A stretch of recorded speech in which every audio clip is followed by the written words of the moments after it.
Let's begin chapter number 3. Why do we need a parliament? यह इसका latest name है parliament and the making of laws.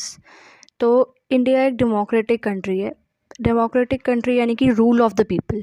तो decision making जो है वो लोग ही करेंगे। कैसे करेंगे वो इस चैप्टर में देखेंगे।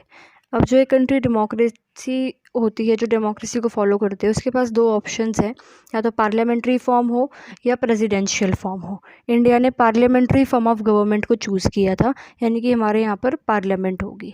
ठीक है। अब डेमोक्रेसी में इम्पॉर्टेंट है कि जो डिसीजंस ले वो उसके सिटीजन्स ही ले। तो decision making is an important part of the parliament democracy, right. So this is an important element of a democracy. अब नेक्स्ट जो हेडिंग है वो है वाई शुड पीपल डिसाइड। लोगों को डिसाइड क्यों करना चाहिए। देखो, इंडिया जो है 15 अगस्त 1947 को इंडिपेंडेंट हुआ था, बहुत सारे डिफ़िकल्ट लंबे स्ट्रगल्स के बाद।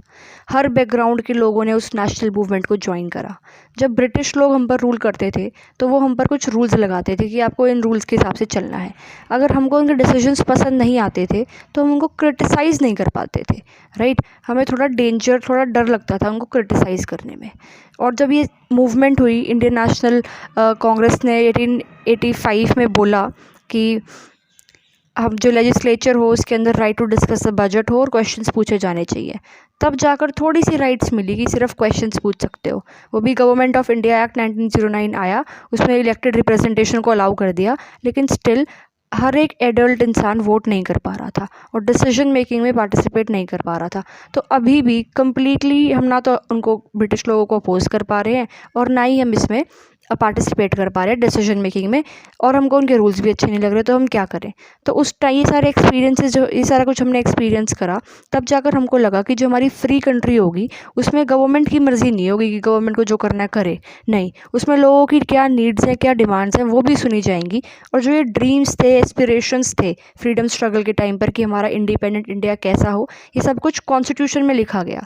अब जैसे ब्रिटिश लोगों ने सब एडल्ट लोगों को वोट करने की पावर नहीं दी थी, राइट नहीं दी थी, तो इंडिया ने जो इंडिपेंडेंट नेशन बन के आई, हमने यूनिवर्सल एडल्ट फ्रेंचाइज लोगों को दिया।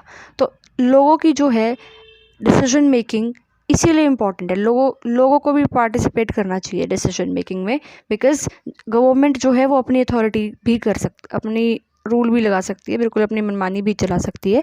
उसको अवॉइड करने के लिए डेमोक्रेसी है। Democracy is the rule of the people. तो लोगों का जो है वो इम्पॉर्टेंट पार्ट डेमोक्रेसी में होता है। अब लोग पार्टिसिपेट कैसे करते हैं डिसीजन मेकिंग में? By elections. हम लोग इलेक्ट करते हैं अपने रिप्रेजेंटेटिव्स को, ठीक है। अपने व्यूज़ बताते हैं कि ये हमारे व्यूज़ हैं, इस तरीके से लॉज होने चाहिए, ये सब चीज़ें, मतलब अपनी डिमांड्स, अपनी नीड्स उनके सामने रखते हैं। फिर ये जो लॉज बनाते हैं, लेजिस्लेचर जो लॉज बनाता है, वो ये सारी चीज़ें अपने माइंड में रख के फिर लॉज बनाता है ना। हम अपने रिप्रेजेंटेटिव्स को चूज़ भी करते हैं और उनको कंट्रोल भी करते हैं कि अगर उन्होंने कोई ऐसा कुछ लॉ लेके आए जो हमें अच्छा नहीं लगा तो हम उसको अपोज भी करते हैं by doing protest and all. फिर नेक्स्ट टॉपिक है the role of the parliament.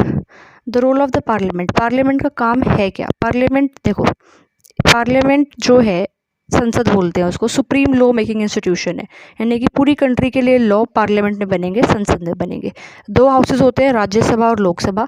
Lok Sabha में जो है उसे हम कहते हैं लोअर हाउस या house of the people. House of the people क्यों? क्योंकि लोकसभा के मेंबर्स जो होते हैं, लोकसभा में टोटल 543 मेंबर्स हैं, वो सारे इलेक्टेड हैं। इलेक्ट कौन करेगा? लोग करेंगे। तो it also called the house of the people. 545 नहीं है, 543 है। पहले 545 थे, जिसके अंदर 2 रिजर्व्ड सीट्स थी एंग्लो इंडियन कम्युनिटी के लिए। बट 104 अमेंडमेंट किया, 104th अमेंडमेंट जो था कॉन्स्टिट्यूशन में, उसने रोल को चेंज कर दिया। तो at present there are 543 members in the Lok Sabha and all of them are elected by the people. कैसे इलेक्ट होते हैं कि कंट्री है, कंट्री को कॉन्स्टिट्यूएंसीज में डिवाइड कर दिया, डिफरेंट कॉन्स्टिट्यूएंसी, एक कॉन्स्टिट्यूएंसी से एक मेंबर आया लोकसभा का, राइट। और members of Lok Sabha are called members of parliament, और राज्यसभा के भी member of parliament, that is MP. Rajya Sabha को काउंसिल ऑफ स्टेट्स कहते हैं। इसमें 245 मेंबर्स होते हैं, जिसमें से 12 मेंबर जो हैं वो इलेक्टेड होते हैं प्रेसिडेंट से, और जो बाकी मेंबर्स होते हैं वो 12 मेंबर जो है वो नॉमिनेटेड होते हैं, प्रेसिडेंट नॉमिनेट करते हैं, और जो बाकी मेंबर्स हैं राज्यसभा के वो इलेक्टेड होते हैं। इलेक्ट कौन करता है? जो स्टेट लेजिस्लेटिव्स के मेंबर्स हैं ना, elected members of the state legislatives, वो इलेक्ट करते हैं, ठीक है, कैसे करते हैं वो 11th क्लास में है कि सिंगल ट्रांसफरेबल वोट सिस्टम से। फाइन, अब हम देखते हैं रोल ऑफ पार्लियामेंट। पार्लियामेंट 1947 के बाद क्रिएट होती है। पार्लियामेंट जो है वो लोगों का फेथ दिखाती है कि इंडिया में क्या प्रिंसिपल्स हैं डेमोक्रेसी के, कि हम लोग we are the representatives of people. जो लोग पार्लियामेंट में हैं वो पीपल, लोगों के रिप्रेजेंटेटिव्स हैं, और हम लोगों के बिहाफ पे यहाँ पर डिसीजंस बना रहे हैं। ठीक है, तो रोल ऑफ पार्लियामेंट समझ में आ गया क्या है, कि बैठ के वहाँ पर डिसीजंस बना रहे हैं हमारे लिए। अब पार्लियामेंट का रोल है नेशनल गवर्नमेंट को चूज़ करना। जैसे पार्लियामेंट में 2 हाउसेज हैं, लोकसभा और राज्यसभा। अब लोकसभा में सारे आपके जो एमपीज़ हैं वो इलेक्ट होकर आ गए कॉन्स्टिट्यूएंसीज से। ठीक है, अब देखेंगे कि नेशनल गवर्नमेंट किसकी बनेगी। जैसे कि स्टेट लेजिस्लेचर में होता है वैसा ही होता है। जिस पार्टी के एमपीज़ मेजॉरिटी में है, मेजॉरिटी में मतलब टोटल सीट्स का 50%। टोटल सीट्स कितनी है लोकसभा में 543, उसका 50% अगर देखे जाए तो 272 या उससे ज़्यादा मेंबर्स अगर लोकसभा में किसी एक पार्टी के हैं तो वो पार्टी बनाएगी नेशनल गवर्नमेंट। अगर नहीं है तो वो किसी और पार्टी को ले लेगी अपने साथ, कि कोलिएशन सरकार बन जाएगी। मतलब अगर एक पार्टी की मेजॉरिटी नहीं बन रही तो वो किसी और पार्टी के एमएलएज को, सॉरी एमपीज़ को अपने साथ मिला लेगी और कोलिएशन सरकार बना लेगी। और फिर क्या होगा, फिर अब वो पता लग गया कि नेशनल गवर्नमेंट किसकी होगी। अब जिस पार्टी की नेशनल गवर्नमेंट होगी उस पार्टी में से प्राइम मिनिस्टर चूज़ करे जाएंगे, यानी कि चूज़ करे जाएगा कि अब जो प्राइम मिनिस्टर है वो कौन है, यानी कि leader of the ruling party कौन है लोकसभा में, वो प्राइम मिनिस्टर होंगे। अब प्राइम मिनिस्टर जो है वो अपने एमपीज़ चूज़ करेंगे। अब एमपीज़ कहीं से भी चूज़ कर सकते हैं, राज्यसभा से चूज़ कर सकते हैं और लोकसभा से भी चूज़ करते हैं। कोलिएशन सरकार है तो अपनी पार्टी के भी चूज़ करने पड़ेंगे, और कोलिएशन पार्टी जो है जिस पार्टी ने हेल्प करी है उस पार्टी के भी मिनिस्टर्स चूज़ करने पड़ेंगे। फिर इन मिनिस्टर्स को अलग अलग डिपार्टमेंट्स दे दिए जाते हैं, हेल्थ, एजुकेशन, फाइनेंस, और फिर अपने अपने डिपार्टमेंट्स में मिनिस्टर्स हेल्प करते हैं। और prime minister along with these council of ministers are known as the executive, जो कि लॉज बनाते हैं। ठीक है, नेक्स्ट फंक्शन है पार्लियामेंट का to control, guide and inform the government. ठीक है, अब पार्लियामेंट में ना एक इंपॉर्टेंट आर होता है, दैट इज़ क्वेश्चन आर।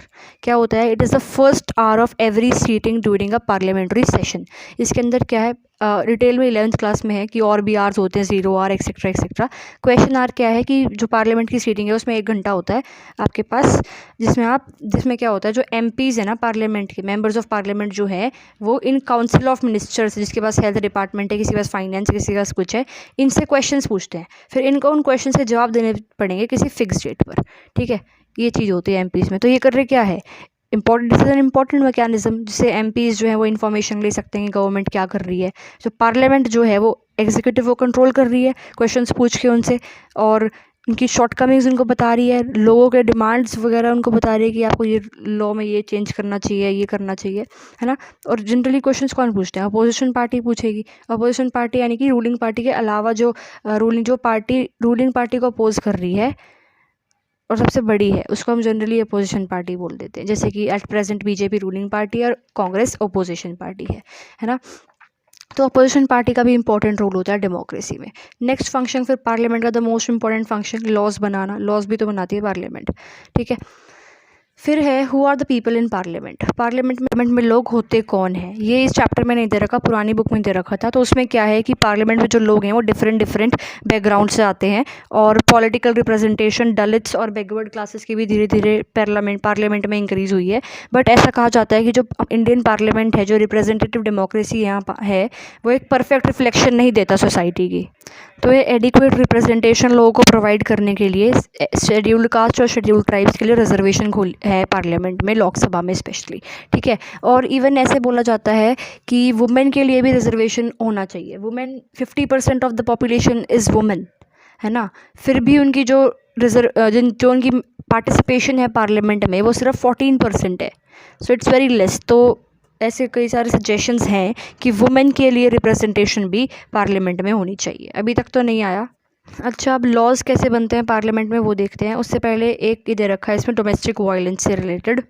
तो डोमेस्टिक वायलेंस यानी कि कोई इंजरी पहुंचाया गया है एक वुमेन को बाय हर हस्बैंड, इसको कहते हैं डोमेस्टिक वायलेंस। और ये प्रिवेंट करने के लिए गवर्नमेंट ने एक एक्ट लेके आए थे, क्या है, the protection of women from domestic violence act 2005। अब लॉज बनते कैसे हैं, पार्लियामेंट का कोई भी मेंबर एक बिल पेश करता है पार्लियामेंट में, उस पर फिर डिस्कशन होता है, लोकसभा में भी और राज्यसभा में भी डिस्कशन होता है, और फिर मेजॉरिटी से अलग अलग टाइप्स की मेजॉरिटी होती है, simple majority, absolute majority, special majority, वो पढ़ने का कंसेप्ट अभी नहीं है। बट मेन बात ये है कि डिस्कशन होता है उस बिल पर, चेंजेस अगर कुछ रिक्वायर्ड है तो वो चेंजेस करे जाते हैं। फिर अगर सबने अप्रूव कर दिया, लोकसभा में भी अप्रूव हो गया, फिर राज्यसभा में जाता है, राज्यसभा में भी अप्रूव हो गया, तो फिर वो बिल बन जाएगा एक्ट, यानी कि लॉ।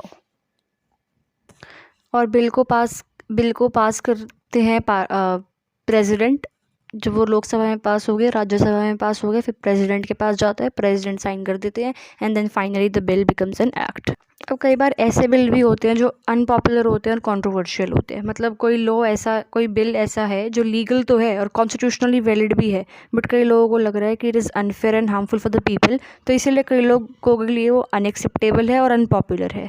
तो लोग क्या करते हैं, फिर एमपीज़ वो क्रिटिसाइज़ कर देते हैं। जो लोग हैं, सिटीजन्स जो हैं कंट्री के, वो क्या करते हैं, उसके अगेंस्ट में प्रोटेस्ट करते हैं, जैसे कि अभी फार्म लॉज से हुए थे। तो फिर पार्लियामेंट में प्रेशर पड़ा कि आपको ये चेंज करना है लॉ, तो फिर उन्होंने वो कैंसिल कर दिए। तो डेमोक्रेसी में लोगों का पार्टिसिपेशन ये नहीं है कि हर 5 साल बाद आ रहे इलेक्शन में पार्टिसिपेट कर रहे हैं और ख़त्म। नहीं, हमें पता होना चाहिए गवर्नमेंट डे टू डे क्या कर रही है, क्योंकि वो एक्टिविटीज़ गवर्नमेंट की हमें अफेक्ट करती हैं बहुत ज़्यादा। अब अगर लोगों को मतलब ही नहीं है कि गवर्नमेंट क्या लॉ लेके आ रही है, क्या हो रही है, तो प्रोटेस्ट तो होंगे ही नहीं, गवर्नमेंट कुछ करे फिर। तो इसलिए लोगों को भी एक्टिव रहना चाहिए पॉलिटिकल सिचुएशंस में, पार्टिसिपेशन में, कि क्या चल रहा है कंट्री में क्या नहीं।